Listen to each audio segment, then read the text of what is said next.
Again, update ko lang kayo sa aking tanim na sapphire grapes. So ito na po muli yung aking grapes, ano. So dahil sa maulan ngayon, lalo po silang sumigla, lalo po silang bumilis ang pagtubo, no, paglago. Okay. So ito lumalaylay na yung sanga niya, oh. Dahil sa masyadong mabilis ang kanilang paglago, no, pagyabong, lumampas na sila dyan sa hangganan na yan, no. Ayan, papunta doon. Okay. Ito, kaya ang ginawa ko ay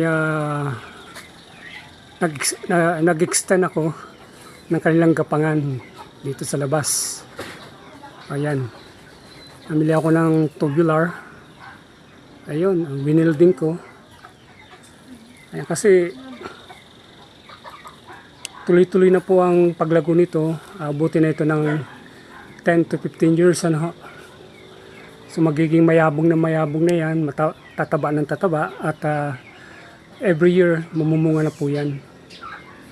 Okay, so yan po, tansi, tubular, tapos tansi. Ayan, tansi lamang po yun, ano. Okay, so yun, ayan ho, yan, lumampas na sila, di ba? Ayan, so papunta na sila doon, gagapang na yan doon, at yun din. Okay, so siguro pagbalik ko galing ng Canada uli, yung mga yan may bunga na. Ayan, o. So ito, lumampas na rin yan, no? Ito yung hangganan ng bakal, pero lumampas na rin siya. So kaya nga nilagyan ko na rin ng tansi dyan. So hanggang dun yun, paikot. At of course, makakatulong na rin yan sa lilim ng init ng araw, ano. Wait pa, 1 year, 2 years, mayabong na po yan. Okay, so ito po, okay, ito yung pangatlong puno. Ito nyo, medyo naghalo lang sila ng ampalaya, no. Yan, gumapang yung ampalaya. Okay, and then share ko na rin, ano. Ayan po, singkamas, turnips, singkamas po yan. Ang habol ko dyan ay yung kanya, yung parang beans niya. O yun, yung beans. Masarap po yun, eh. Okay, so yan. Ayos po. So ito pong aking libangan, ano, mini farm. Libangan ko pag ako'y narito sa Pilipinas.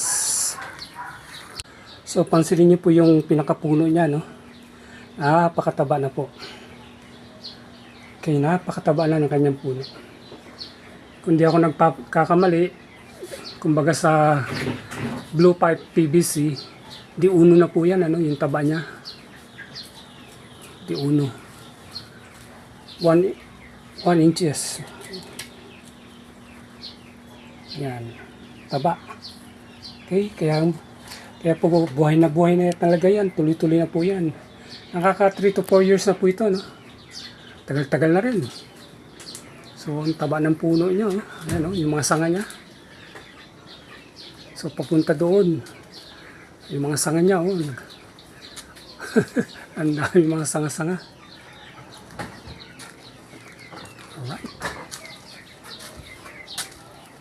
Ayan pa, oh. Ito naman lumiko na siya doon. At nilagyan ko na rin ng tansi dyan.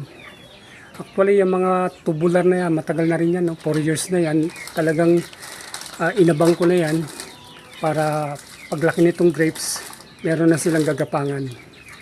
So mangyari niyan, itong buong 100 square meter na dito sa taas, 100 square meter itong lupa, itong taas, yan sa ere, ay gagapangan na nila yan, tatakpan na nila yan.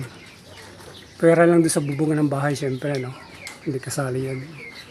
Okay, so yan po mga kaibigan ng aking grapes, no?